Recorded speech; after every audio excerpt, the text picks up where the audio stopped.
What's up, guys? Kimmis here from Meanwhile in the Man Cave, where we take a look at all things pop culture, games, toys, or anything we think is cool. And today we are taking a look at another Todd McFarlane DC Multiverse figure. This is the Superman Red Sun figure. This one comes from the early 2000 DC Limited series that explored what if, Superman's rocket had crashed in the Soviet Union instead of on a small farm in Kansas. Well, in this one, he basically crashes in a Ukrainian collective farm, and then basically, instead of fighting for truth, justice, and American way, he's actually fighting for Stalin and the pursuit of socialism. It's kind of interesting to see how the whole story unfolds. So it's actually pretty good comic if you haven't read it. So anyway, we're not going to waste a whole lot of time talking about the plot here. We're going to take a look at the box. It's the same as it is with all of these Todd McFarlane figures. Not a lot of artwork on here. This one here, got a picture basically from the comic book. And then you've got some other figures in the time frame that this came out. So we are going to undo this tape and pop it open. Alrighty. So in the package, you get a flight stand. It's hard to see on here, but it's clear. And a collector's card. And in here itself, you got a couple fists, replacement hands, and he has open hands that are actually on him. So let me get these little plastic ties off here and we'll get them out of the box. All right, as you see, got a couple fists here. Coloring's good on them. Yeah, one of them is almost a fist, but a holding hand. I don't know what he's going to hold, but maybe a hammer and sickle. All right.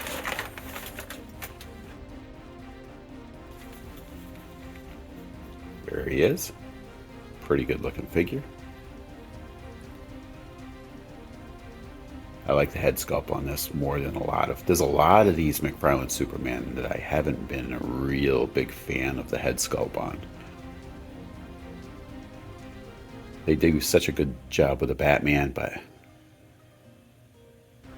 a lot of these Supermen I've been really kind of fussy about. I like the body on this. It's the suit looks pretty cool. So let's check out the articulation. So his head, get a little bit of a tilt forward, so you can look down and upward. I just wish they would give it a little more room to put him in I don't know, to put him in a flight mode. You can have his head up, but not quite high enough for me to have him in a really good flight pose. All right, so you got your shoulder movement here, up and down, and you've got your lateral movement here at the elbow. Let's see, you got now it's a single joint on this one. Oddly, most of these Todd McFarlane have the double elbow joint, and this one does not. All right, you got some twisting with the wrists here. Hard to see here. There you go.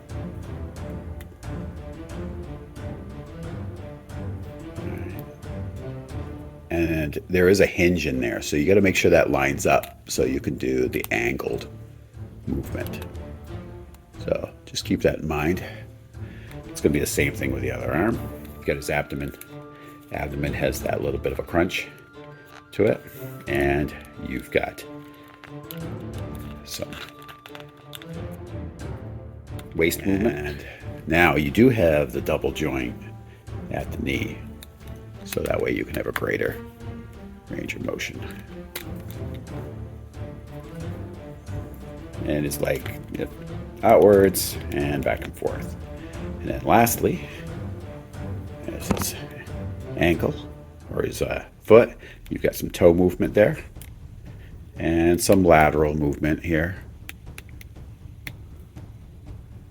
which you can also twist his foot a little bit around there. So we're going to get him in a bit of a pose here and give him the once around. All right, so here he is. Very cool. I like the figure. Now, they chose to go with this version of the costume. There was a few different ones. Some versions of it had black on the inside of the symbol. I actually kind of hope they do a version of that. So it would have been black inside of here with the red circle, and then he would have had the collar. As you can see up here, we'll post a picture of it here. The collar here at his neck. I hope they do that version of the costume too. That would be pretty cool. But as far as the Superman figures go that McFarlane's done, this is definitely one of the better ones. And from a cool storyline.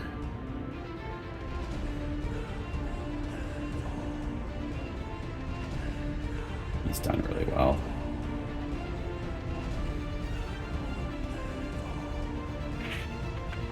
And to me, Man of Steel should be flying, so I would tend to use the flight stands with most of these Superman figures.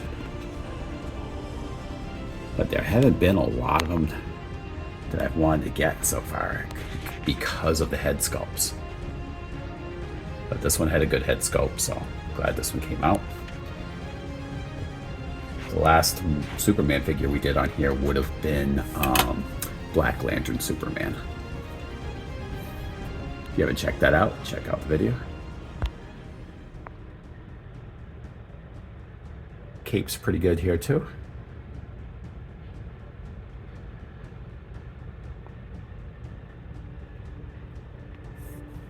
It's not like a, it's more of a hard plastic though. Whereas in some of the figures he's got, it's more like a rubber.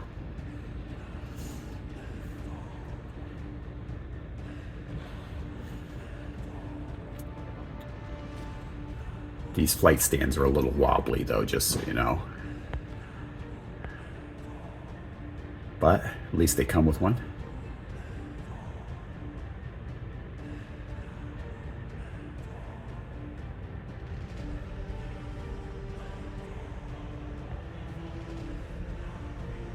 But overall thoughts, definitely like the figure. One of the better Superman figures that they've had come out. Next couple videos we're going to be doing, we're probably going to be working on the Solomon Grundy line of figures here soon,